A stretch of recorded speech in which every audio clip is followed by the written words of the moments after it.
د کہانی شروعات د ټایلر نومې د مالدار هلک نه کیږي کم چې د خپلې ښځې مارګوټ سره چرته کې د لرې چکر بخلو منصوبه جوړه کړې وي. هغه دواړو دا فیصله کړې وي چې موږ به دنیا د ټولو نه ګران او مشهور د مینیو نومې رسټورانټ ته ځو. هغه هوټل چرته د مشهور ښار په ځای باندې د یوې خوشې جزیرې په منځ کې جوړ کړل شوی او د هغې د مشر نوم و جولین. هغه جزیره دومره لرې وه چې هغه هوټل ته به خلک مجبورا په کشتۍ کې تلل. دوی چې څنګه هغه جزیرې ته ورسي نو هغلته کې ویني دلته کې خو زموږ نه هم مالدار او مشهور خلک د مخکې نه موجود دي. له غونډې وخت پس هلته کې موجود ټول میلمانه په رسټورانټ کې ور داخل شي چې هلته کې د ټول نه مخکې د دوی استقبال د هغې هوټل منیجره ایلسا وکړي. ایلسا هغې ټولو میلمنو ته خپل رسټورانټ وښایي او ورسره یې دا ورته هم ووایي وایي دې هوټل عمله په مکمله توګه د یو خاندان غوندې کار کوي. موږ ټول په شریکه باندې د سهار 6 بجو نه واله تر د شپې د 2 بجو پورې د زړه نه کار کوو او هر یو خوراک د پیسو دپاره نه بلکې پوره په مینه باندې تیارو. د دې نه پس دوی ټول په خپلو سیټونو باندې کینی او ټول په ټوله د هوټل کچن ته په تماشه شي ولې چې هغه بالکل نیغ په نیغه دوی د خپل ځای نه لیدی شو. هغلته کې دغه ځای د ټول نه مشهور باورچیان لګیا وو په ډېرې باریکۍ سره دوی له خوراکونه تیارول. ایلسا د خوراک نه مخکې دوی ټول له هدایت ورکول شروع کړي. وی خوراک تیار شو خو یاد ساتئ چې دې له تصویر ویستل په سختۍ سره منع دي. په دې وخت کې دغه هوټل مشر جونین هم دغلته کې راشي چې ایلسا ورته پټ غونډه کې وایي وی ټایلر خو د ځان سره مارګوټ نومې جینۍ هم راوستې ده. د کیمرې کارت چې زموږ په یو ډسک کې هم موجود نه دی. په تفتیش سره دوی ته پته ولګي چې ټایلر تقریبا 1 کال مخکې 2 سیټونه اخیستلي خو هغه وخت چې پکې د کومې ښځې نوم لیکلی و هغه طلاقه کړې ده. په دې سره دوی ته اندازه وشي چې مارګوټ پکې همدغسې راغلې ده. د دې پورېدو سره جولین طبیعت خراب شي خو بیا هم په دې وخت کې ځان راقابو کړي او دا خبره نظر انداز کړي. په دې کې د هوټل د خوړلو ټیم راشي او دوی ته خپل اولنی خوراک پیش کړلی شي. دوی چې څنګه خپل خوراکونه شروع کړي نو ټایلر د منع کولو باوجود پټ په پټه د خوراک تصویر وباسي او باقي ټول میلمانه د خوراک په تعریفونه کې لګیا وي خو د مارګوټ په خوراک کې څه هم خوښ نه شي. ځینې پس دوی ته دویم خوراک کېښودلی شي چې په دې سره د هوټل مشر په خپله باندې بار ته راشي او ټولو میلمنو ته په خپله باندې ووایي زه دا غواړم چې دا خوراک تاسو صرف او صرف د ځان د خوشحالولو دپاره او یا د ځان د مړولو دپاره ونه کړئ بلکې تاسو په دې سوچ باندې دې نه خوند واخلئ چې دې په شا باندې ما څومره تکلیفونه تیر کړي دي. مارګوټ دې څنګه دا کس خبرې ووري نو په هغې باندې دا لږ غوندې هم اثر ونه کړي خو ټایلر د هغه دا خبرې سختې متاثرې کړي او حتی چې سترګو نه اوښکې هم روانې شي خو بیا هم پټ په پټه یو بل تصویر ته نه واخلي. چې د مارګوټ نه تپوس وکړي وي خوراک څنګه دی نو په دې سره هغه ورته بې پروایۍ کې ووایي وي ټیک دی خو دومره څه خاص څه خو پکې نشته. په دې کې د بل خوراک نمبر راشي چې دا ځل دوی ته تلکارۍ یا د وریجو ایښودلو په ځای باندې دوی ته صرف او صرف چکنیانې کېښودلی شي کومو سره چې دوی روټۍ هم نه وي ایښودلې. د دغه هوټل د وینا مطابق روټۍ د غریب سړي د خوراک کار دی او دلته کې د هغې اوس هېڅ قسمه څه ضرورت نشته. په دې پورېدو سره د بزنس مین هغه ته مازه خراب شي او د هوټل منیجر ایلسا ته ووایي وي روټۍ راوړه چې ایلسا ورته په سختۍ سره انکار وکړي. دلته کې میلمانه هغه خوراک کوي کوم چې ورله مونږ ورکوو. بزنس مین په دې سره هغې له دمکې ورکول شروع کړي زه به تاسو ته دا رسټورانټ بند کړمه خو ایلسا په خپلې خبرې باندې هم هغسې ولاړه وي. د مارګوټ دا ځل د خوراک نه دومره نفرت پیدا شي چې بیخي دا خوراک د خوړلو نه انکار وکړي. څه وخت پس د هوټل مشر د خپلو لاسو جوړ کړی شوی خوراک د دوی مخې ته کېږدي وی دې نوم یادګار دی او دې په شا باندې زما د ژوند یوه دردناکه قیصه ده. وی زما پلار یو ورځ د نشې په حالت کې کور ته راغی او زما په مور باندې راکېښودل او په هغې وخرو کې تر دې حده پورې لاړه چې ټلیفون تار یې راله د مور په مری کې واچوو زور یې ورله ورکړه خو دې نه مخکې چې ما مور یې مړه کړې وه ما قینچي راواغست او پلار له مې په خېټه کې ورکړه. دې پورېدو سره دلته کې موجود ټول میلمانه حیرانه پاتې شي خو بیا په دې خبره باندې ځانونه مطمئن کړي چې دا دې صرف او صرف د خپل خوراک د خرڅولو دپاره دا ډرامې کوي. دې هر څه نه پس د دوی ټولو مخې ته غوښه او ورسره روټۍ پیش کړلی شي خو په هغې کې د حیرانتیا خبره دا وه چې په هر یو روټۍ باندې یو خاص قسمه تصویر جوړ کړلی شوی و. هغه روټۍ ته چې هلته کې موجود میلمانه خیال وکړي نو هغوی ته د هغې نه خپل د ژوند سباقې رایادې شي. په دغه میلمنو کې یو اسسټنټ کمیشنر چې څنګه خپلې روټۍ ته پام وکړي نو په هغې کې ورته د هغې هوټلو تصویران ښکاره شي کوم چې د ده په وینا باندې بند کړلی شي. په دغه میلمنو کې یو اداکار هم موجود وي او د هغه په روټۍ باندې د هغه د ټولو نه د بېکاره فلم تصویر جوړ کړلی شوي او بل خوا درې بزنسمینان چې څنګه خپل روټو ته پام وکړي نو په هغې باندې د هغوی د غیر قانوني د بینکونو اکاونټونو معلومات موجود و. دې پرېدو سره هغه ټول میلمانه ویریږي او د ایلسا نه سوالونه شروع کړي وي تاسو ته زموږ په باره کې دا معلومات د کومه څخه راغلل خو هغه هغوی ته یوه خبره هم ونه کړي. په دې وخت کې د مارګوټ چې څنګه د ټایلر روټۍ ته پام شي نو په هغې باندې هغه تصویر جوړ کړلی شوي کوم چې هغه پټ په پټه د روټۍ نه ویستلی و. په دې سره د ټایلر رنګ جلد شي او په یره کې خپل ښځې ته ووایي وي ماله اوس د هوټل د مالک نه معافي غوښتل پکار دي خو مارګوټ ورلا په دې خبره باندې تسلي ورکړي وي دا صرف ستا وهم دی هیڅ څه هم نشته دی دغلته کې د یرې ماحول جوړ شي او په دې کې هوټل مالک جولین ناڅاپه یو خپل ځوان شاګرد جرمي د ټولو د وړاندې را مخکې کې او اعلان وکړي وي دا اوس چې تاسو ته کوم خوراک دمه دا د تیار کړی دی په بل ول کې دغلته کې موجود مېلمنو ته داسې لګي وي کچري جولین د خپل شاګرد تعریفونه کوي ولغونته وخت پس هغه په سختۍ سره دغه په بیزته کبر باندې شروع واچي یو وای دې چیرې هم یو ښه باورچی نشي جوړېدلی دې کمسل دی ټول ته داسې لګي وی کچره دا چرتا شو روانه ده خو ناڅاپه دغلته کې یوه عجیبه واقعه مخې ته راشي داسې واقعه چې دوی ټول د خپلو نه ځمکه وتښتي هلکه دغه بېعزتي برداشت نه کړلی شي او ځان په خوله باندې ولي په دې سره هر خوا د چغو سرو ماحول جوړ شي خو جولین په پرسکون انداز کې ټولو ته وایي وی دا صرف زموږ د شو حصه ده داسې په رښتیا باندې څه هم نشته خو اوس دغه ټول مېلمانو ته اندازه شوې وه چې دا هوټل عام هوټل نه دی لږ غوندې وخت پس ټول کسان واپس په خپلو سیټونو باندې کښېني خو ریچارډ نومې بوډا سړی دا ځل د کښېناستو نه انکار وکړي او په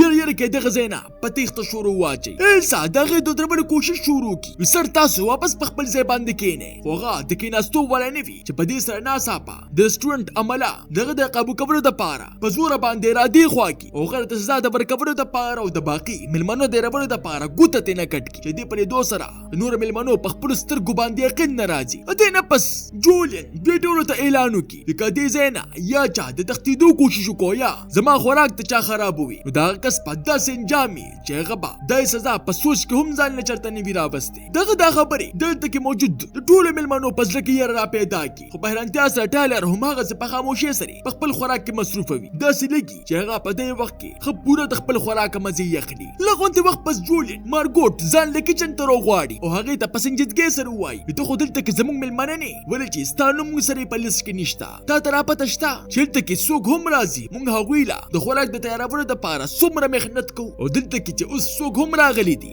دا ټول په یو خاص مقصد سره دلته کې راغوښتلي شوي دي او بیا ورته به داسې خبره وکړي چې د هغې په مره کې لاړې وچشي وي نن به په دغه مېلمنو کې یو کس هم نه بچ کېږي هغه جولین له 15 منټه ټیم ورکړي په دې خبره باندې وي ته فیصله وکړه چې ته ځان مېلمنو سره مړه کول غواړې او یا زموږ د عملي حصه جوړېدل غواړې او ځان بچ کول غواړې په دې سره مارګوټ هغه له دې خبرې هېڅ قسمه جواب ورنه کړي او په ژړا کې په خپل میز باندې واپس کښېني د هغوی مخې ته د بل خوراک د ایښودو نه مخکې هغه د دغه ځای د مېلمنو نه سوالونه شروع کړي وي که دلته کې د چا په زړه کې هم څه سوال وي نو زما نه وکړې چې په دې سره یو کس ترې تپوس وکړي وي ته دا هر څه ولیکې چې په دې سره جولین یوه اوږده ساه واخلي ورته ووایي ما ټول عمر دومره رسټورنټ وچلولې چې زه باقي ستړی شوی یم اوس چې زه کله هم خوراک جوړوم نو په هغې کې ما ته خوشحالي نه میلاویږي او راځه چې اوس په دې حال یم نو دې ذمهوار تاسو یې ښه د ټول نه له بل الزام د هغه ځای په اسسټنټ کمیشنر باندې ولګوي یو خو ده دومره رسټورنټ یې بندې کړې چې خلکو له ژوندونه تباه کړل او په دې کې د سره د ده د اسسټنټ هم پوره لاس دی هغه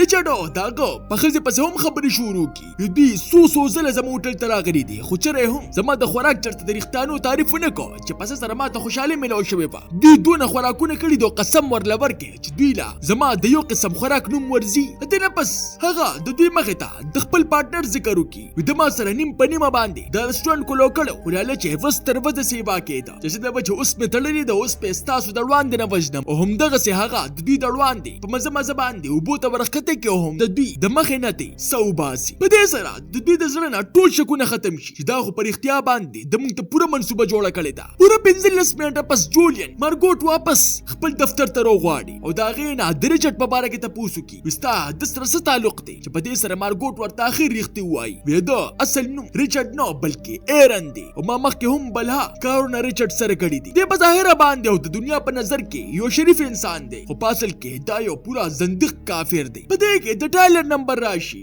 جولین د هغه نه تپوس وکړي وي ته دلته کې د سره پاه راغلي ټایلر ورته ووایي ما به د کلونو راځي دلته کې د راتګ خوبونه لیدل او کله چې ما له راتګ په کار و پوره یو کال مخکې نو هغه وخت کې زه خپلې ښځې پرېښودم او له دې به چې اوس مې له ځان سره مارګوټ راوستله د دې پورېدو سره مارګوټ دومره په غوسه کې راشي چې په ټایلر باندې ګزارونه شروع کړي خو په دې وخت کې د هغه ځای عمله راوړاندې شي یو هغوی دواړه خلاص کی. اوس په دغه ټول هوټل کې په مکمله توګه باندې خاموشي شي. خو جولین هم هغسې په مکمله توګه باندې پرسکونه وي. داسې لګي که چېرې دا هر څه په مکمله توګه باندې د هغه د منصوبې مطابق روان دي. دوی ته د بل خوراک د ښودو نه مخکې هلته کې موجود د فلمونو یو اداکار پاس یو په چغو شیده ده. په اخر زما څه جرم دی؟ ما خو چېرته د چا سپی هم نه دی ځار کړی. ما نه تر کومې خبرې سزا راکړې چې په دې سره جولین ورته په مزه غونډه کې ووایي تا یو ډېر خراب فلم جوړ کړی چې په کتو سره هغې ما له غوسه راوسته. او ستا اوس د ټول نه غټ جرم دا دی چې تا ما له پوره یوه ورځ خرابه کړې ده او د پاسه دی د هغه فلم پیسې هم اخیستلي دي د کوم چې دا مطلب دی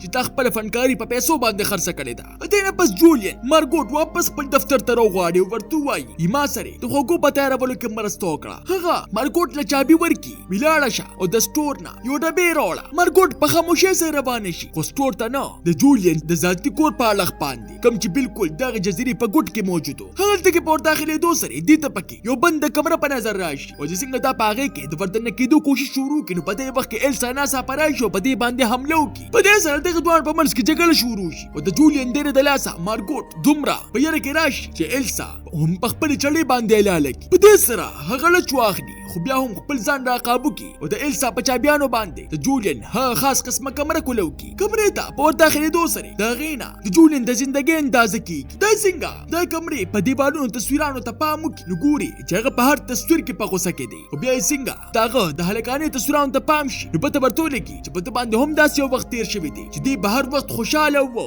په سادګۍ سره بیا ژوند کو چې د وجې ده بلا ایوارډونه هم ګټلي دي. د دې پرېدو سره جولین ته احساس وشي چې جولین به په یو وخت کې د زړه نه خوراکونه تیارول. خو وخت سرې د هغه د خپل کاره نفرت پیدا شو او اوس دې حد ته رارسېدلی دی. په دغه کور کې دې ته یو وارنیز هم په نظر راشي چې په هغې سره دا د مخ سرې د سمندر والا د پولیس ته یې رابطه وکړي. بې زر تر زره راشي د هوټل مالک موږ د قتل کولو والا دی. دې نه پس دا سړی د ډبې واپس رسټورانټ ته لاړه شي او هغلته کې داسې ځان ظاهر کړي لکه چې سره څه شوي نه دي. لږ غوندې وخت پس دغلته کې د سمندر والا پولیس واقع راورسي چې رسټورانټ ته په راداخلېدو سره هغلته کې مېلمنو ته داسې ولګي چې اوس خو د خیره موږ بچ شو. هغه پولیس دوی ته وایي ما ته اطلاع میلاو شوې ده چې دلته کې قتلونه روان دي چې دې په جواب کې جولین ورته وایي وینه چې دلته کې هر څه ټیک ټاک روان دي. خو څنګه په دغه ځای کې د هغه د فلمونو والا اداکار ته پام شي نو هغې د مغز سره وپېژني او د هغه نه دستخط واخلي. هغه اداکار چې څنګه هغه ته د خپل دستخط کولو والي نو هغه له د دستخط کولو په ځای باندې یو کاغذ ورکړي په کوم باندې چې ده لیکلي وي چې موږ سره یې مرسته وکړه. په دې سره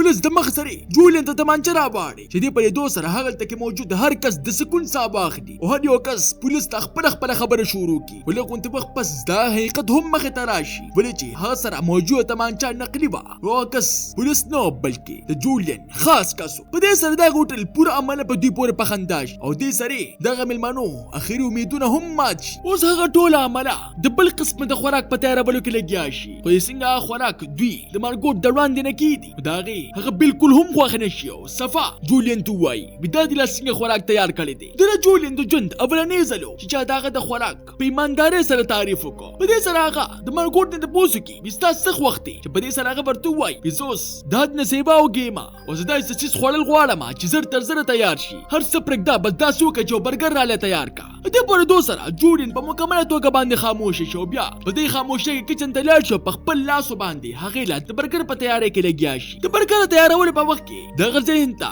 خپلې د هلکانې ورځې رایادې شي چې څنګه وما په یو وخت کې په سادګۍ سره په خوشحالۍ سره ژوند کوو او ټولو خلکو له به مې په خوشحالۍ خوراکونه تیارول. دې اخر ډېرې خوارۍ نه پس مارګوټ دپاره برګر تیار کړي او چې څنګه مارګوټ د هغې نه اولنۍ ورڼۍ واخلي نو دا ځل هغه د زړه نه د هغه تعریف وکړي دا خو داسې برګر دی چې کوم ما په خپل ټول ژوند کې نه دی خوړلی. دې پورې سره د جولین په مخ باندې په کلونو پس په اول ځل باندې لږه غوندې خندا راشي او بیا مارګوټ ده ته وایي یو څو رانه نور هم تیارې کړه چې ځان سره کور ته یوسمه. جولین لږ غوندې کې سوچ وکړي او بیا هغې اجازت ورکړي او دې نه پس په خپلو کسانو باندې نورې هم برګرې تیارې کړي او چې څنګه هغې له په لاس کې ورکړي نو مارګوټ دغه برګرو پیسې هم هغه له ورکړي. دا چې څنګه بار ته راوتو والی نو په دې وخت کې هغې ته احساس وشي او ودرېږي زه خو دا باقي خلک مرګ ته پرېږدم لګیا یم. هغلته کې موجود یوه ښځه هغې ته اشاره وکړي ته ځه او موږ په خپل حال باندې پرېږده. ورته پتلو سره مارګوټ په کشته کې کینو د جزیرې نه پتلو کې لګیا شي. بل طرف ته د رستورانت مالک جولین هغوی ته اخري او د ټول مشهور د خوراک پیښودو کې لګیا وي. هغه د ټول مخکې هلته کې موجود یو کس شکریا ادا کی. زه ستاسو شکرګزار یم په دې خبره باندې تاسو زما ژوندۍ تباہ برباد کړه. نن ستاسو اخرنۍ ورځ هم ده. زه به تاسو له نن یو داسې خوراک درکوم کوم چې پر ستاسو نه په ټول ژوند کې هم نه هیریږي. هغه دغلته کې موجود ټول مېلمنو ته دودردو د پاره وایي او بیا هغوی ته خوراک داسې کېږدي لکه چې هغوی انسانان نه بلکې څاروي وي. د دې پرېدو سره دغه مېلمنو دماغونه کار پرېږدي چې اخر دې موږ سره څه کول واله دی چې په دې کې جوړې ناڅاپه هی خوراک ته چې څنګه لږ غونته کې اور وروښایي نو په دې سره هغه اور واخلي. داسې اور چې په هغې کې مېلمنو وو دغه ځای عملي سري جوډین پکې پخپله هم ایرې شي. دغه اور تر دې حده پورې تیز و چې په لږ وخت کې تر دې حده پورې سیبا شي چې مارګوټ د سمندر د منځ نه هم ولیدلی شي. هغه په خاموشۍ او په حیرانتیا سره دا ټول منظر ویني او پوهیږي نه چې اخر دا ما خوب ولیدو که نه دا په رښتیا باندې دا هر څه وشو. تاسو ته دا نانۍ کهاني څنګه ولګېده ما ته خپله قیمتي رایې په کمنټ کې ضرور راکړئ. ملاویږو به په یو نوې ویډیو سره ما له راکړئ اجازت. بای بای.